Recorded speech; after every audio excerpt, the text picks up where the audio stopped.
reflect on the life of St Vincent de Paul, the third of 6 children in a Gascony peasant family.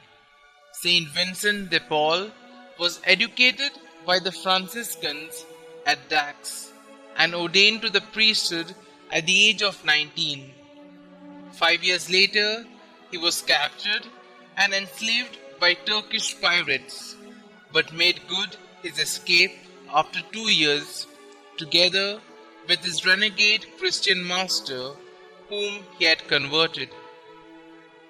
In the year 1619, King Louis VIII made him General Almoner, whereby he was able to improve the pitiful lot of prisoners in the jails and the slaves in the royal galleys.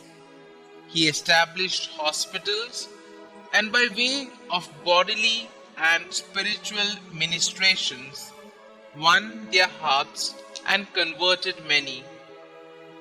In the year 1626, he founded the Congregation of Priests of the Missions, whereby Vincent and a number of zealous secular priests bound themselves to live in community and devote themselves to the salvation of poor country people.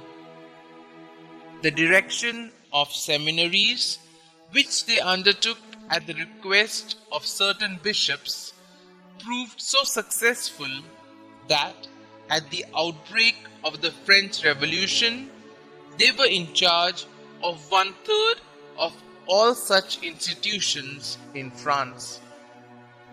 At Saint-Lazare in Paris, the mother house of the young congregation, Vincent held regular retreats for both priests and lay people, thereby developing further the spirituality of the masses.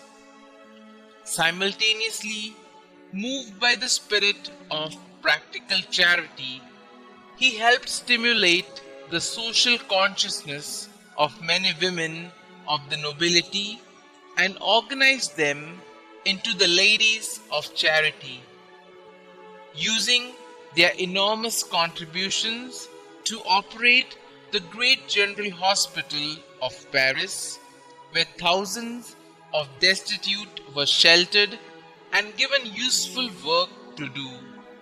He started a foundling home, an old person's home, an asylum for the insane, and an institution for the care of lepers.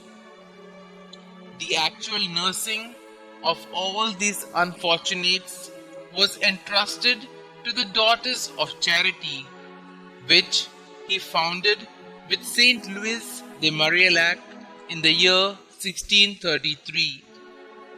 Several hundred young women were sheltered from roving soldiery by this new congregation. Bread lines and soup kitchens were established, with personal instructions from Vincent himself as to the nourishing ingredients to be used. Needy peasants received seeds and money. To the 30,000 Christian slaves held in Tunis, Algiers, and Bizerta, Vincent sent priests and brothers who not only saw to their spiritual needs and gave missions, but acted as agents and messengers for their families. During his lifetime, they ransomed 1,200 slaves by paying the equivalent of over $6 million, which Vincent had collected. Humble to the core, he shunned all publicity, his eminently practical mind placing unlimited trust in divine providence and complete distrust in himself. Indeed, the piety he practiced was simple, non-mystical, Christocentric, and action-oriented.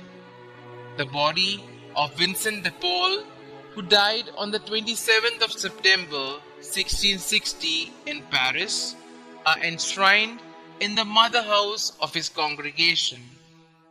He was beatified in 1729, canonized in 1737 by Pope Clement II, and declared patron of all societies devoted to the works of charity by Pope Leo XIII.